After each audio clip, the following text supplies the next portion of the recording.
Adam Bodnar musi odejść. Kościół nie torpeduje programu szczepień. Powtarzam, Kościół nie torpeduje szczepień. Co łączy Ryszarda Czarneckiego i 100 000 euro? Już nic, bo musi je oddać Unii. Daniel Obajtek mądrzejszy od sądu. Jacek Sasin zwala węgiel na Unię. Zwala winę na Unię Europejską. Czy da się pomylić Legwana z croissantem? Da się. O tym m.in. będzie mowa w programie WTS, czyli w telegraficznym skrócie. Na YouTubie subeczki i dzwoneczki, na Facebooku obserwowaczki, na patronite.pl i ty możesz zostać patronem WTS-u. Wszystkim bardzo dziękuję. Czwartek, 15 kwietnia, Maciej Orłoś, zaczynamy.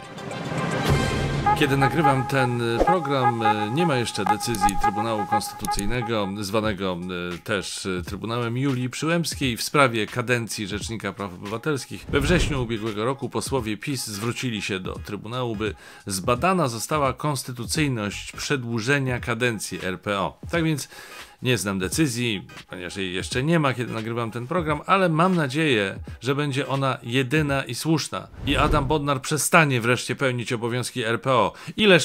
Ileż można mącić. Ostatnio w sprawie przejęcia Polska Press przez Orlen, ale to tylko jeden z wielu przykładów tego mącenia. Panie Bodnar, czas odejść i zrobić miejsce innym, bezstronnym kandydatom.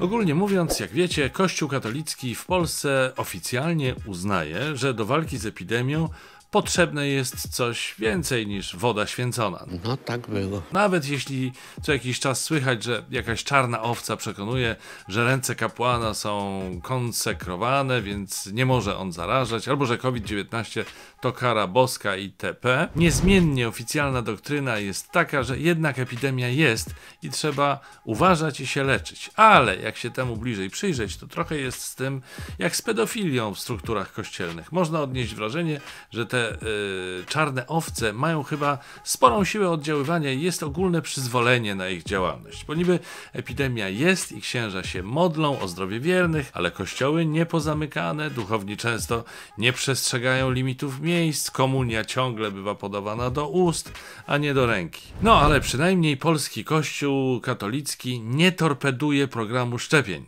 Głupi żart, przepraszam. Zespół ekspertów Konferencji Episkopatu Polski do spraw bioetycznych przedstawił opinię, według której katolicy nie powinni godzić się na szczepienie szczepionkami firm AstraZeneca i Johnson & Johnson, chyba że nie mają innego wyboru. Jak pisze episkopat w komunikacie, w produkcji szczepionek AstraZeneca i Johnson & Johnson korzysta się z linii komórkowych stworzonych na materiale biologicznym pobranym od abortowanych płodów. Zdaniem duchownych budzi to poważny sprzeciw moralny.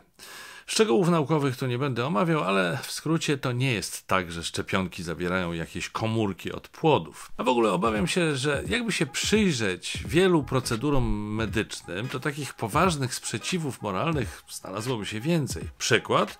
Wczesna chirurgia opierała się na osiągnięciach naukowych zdobywanych nieraz w sposób dalece kontrowersyjny.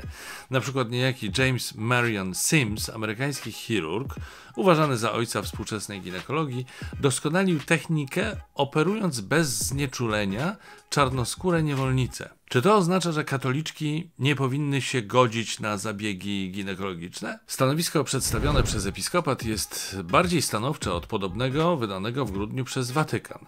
Mam dziwne podejrzenie, że ma to związek z ogólnym klimatem okołoaborcyjnym w Polsce, a opinia episkopatu ma moim zdaniem mniej wspólnego z etyką, a więcej z polityką, co nawiasem mówiąc etyczne raczej nie jest. Na szczęście także w gronie Kościoła katolickiego są jeszcze osoby, na których można pod względem etyki polegać. Arcybiskup Andrzej Dzięga i Katolicki Uniwersytet Lubelski, oni do tej grupy najwyraźniej jednak nie należą. Andrzej Dzięga to duchowny, pod którego egidą swobodnie działał oskarżany o pedofilię ksiądz Andrzej Dymer. Dymer zmarł, ale jak podaje Rzeczpospolita, postępowanie w sprawie ukrywania jego czynów prowadzi Watykan i zachowanie arcybiskupa Dzięgi jest brane brane pod lupę. Stowarzyszenie Absolwentów i Przyjaciół Wydziału Prawa KUL wie jednak lepiej niż Stolica Apostolska, że hierarcha jest czysty jak łza i pewnie w nosie ma łzy skrzywdzonych dzieci. Bo jak inaczej tłumaczyć to, że Dymer otrzymał od stowarzyszenia nagrodę imienia Stefana Kardynała Wyszyńskiego, prymasa tysiąclecia. Jest przyznawana za wybitne osiągnięcia naukowe, dydaktyczne, zawodowe bądź organizacyjne, mające na celu szerzenie zasad katolickich. Aż strach spytać, o które z tych zasad chodzi. Jak tak dalej pójdzie, to pewnie jakiś medal pielgrzymkowy dostanie Ryszard Czarnecki. Europoseł PiS znany jest z zamiłowania do podróży. Szczególne zainteresowanie jego wojażami ostatnimi czasy wykazywali unijni urzędnicy specjalizujący się w walce z nadużyciami i nakazali mu zwrot 100 000 euro. Czyli prawie 500 000 złotych. Czarnecki został bowiem przyłapany na tym, że dokumentował podróże, których wcale nie odbywał. Po tej niebagatelnej kwocie można wnosić, że podróżował jak szalony. O dochodzeniu wiemy tyle, że Czarnecki twierdził, że mieszka w Jaśle, podczas gdy mieszkał w Warszawie, a za fikcyjne podróże z Podkarpacia pobierał kilometrówkę. Zresztą było o tym głośno w ubiegłym roku, a między innymi wspomniał o sprawie program WTS Maćka Orłosia. Okazuje się jednak, że bezczelność pana europosła była nawet jeszcze większa, ponieważ w dokumentach wpisywał, że podróżował pojazdami, które jak się okazało nie tylko do niego nie należały, ale też nie istniały. Rzepa niedawno przypomniała ustalenia w tej sprawie, opisując przypadek rzekomej podróży Czarneckiego Fiatem Punto Cabrio w lutym 2012 roku. Tymczasem właściciel pojazdu stwierdził, że samochód 11 lat wcześniej, w roku 2001, został rozbity na tyle poważnie, że nie nadawał się do jazdy i został złomowany. Tak pisze dziennik. Jak widać, dla polityków PiS nie ma rzeczy niemożliwych. Kolejną osobą, która potwierdza tę prawdę, jest kto? Tak, oczywiście, na pewno wiecie już kto. Daniel Obajtek, prezes Orlenu, w imieniu swojej firmy niedawno przejął wydawnictwo Polska Press, będące właścicielem dużej części mediów regionalnych w Polsce. Sąd Ochrony Konkurencji i Konsumentów na wniosek, no właśnie, Rzecznika Praw Obywatelskich, wydał decyzję niekorzystną dla Orlenu, w której, odnosząc się do zakupu tak dużego wydawnictwa, stwierdził, że nie można przesądzić, czy dokonanie koncentracji nie spowoduje, że konkurencja na rynku nie zostanie istotnie ograniczona. Może powtórzę, żebyśmy dobrze usłyszeli i zapamiętali. Nie można przesądzić, czy dokonanie koncentracji nie spowoduje, że konkurencja na rynku nie zostanie istotnie ograniczona. Tym samym sąd podjął decyzję o wstrzymaniu zgody prezesa UOKiK na transakcję. Stwierdził też, że Orlen powinien powstrzymać się od wykonywania praw udziałowych z nabytych udziałów. Co na to Daniel Obajtek?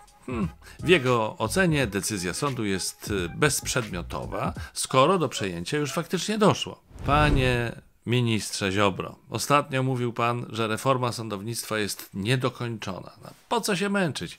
Zatrudnij pan Obajtka, niech wydaje wyroki we wszystkich sprawach, skoro jest mądrzejszy od sądów, a Jarosław Kaczyński na bank to klepnie.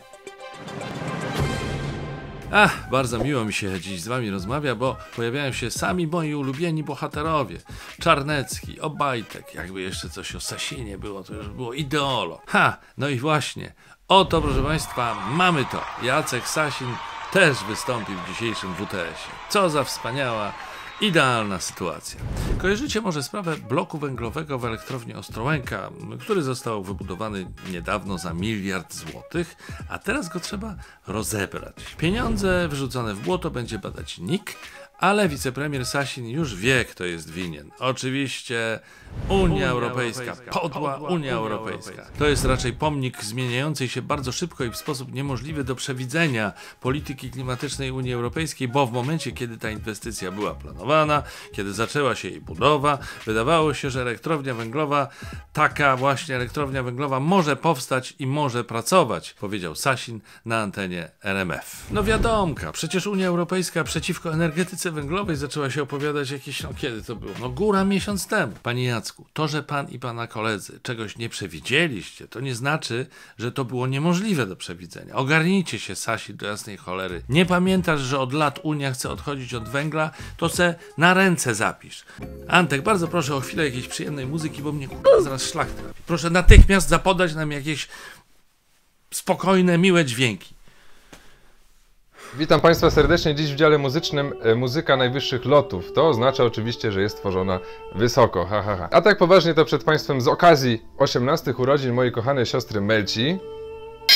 Wielcy artyści, poważne, ambitny jazz, frytura, czarno-biały teledysk. Bardzo Państwu polecam. Przed Państwem, proszę Państwa, Aleksander Dębicz, Łukasz Kuropaczewski i Jakub Józef Orliński w utworze Adela.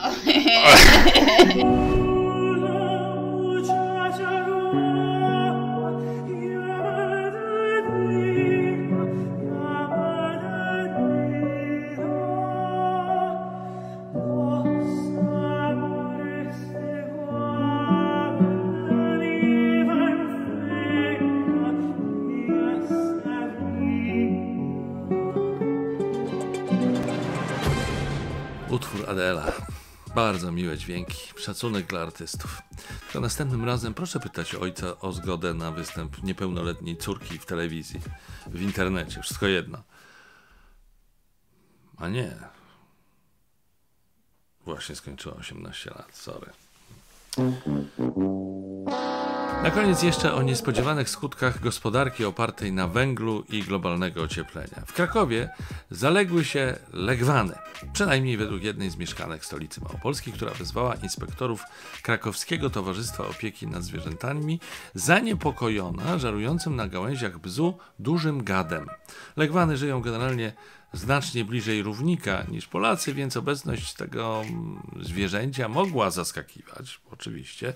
Na szczęście okazało się, że zmiany klimatyczne nie zaszły aż tak daleko, nie doszły. Gad okazał się przedstawicielem nieco nam bliższej kultury francuskiej. Był to bowiem croissant, czy też croissant, jak mówią niektórzy. Towarzystwo Opieki nad Zwierzętami, jak się spodziewam, wezwało na miejsce kolegów z Towarzystwa Opieki nad Wypiekami.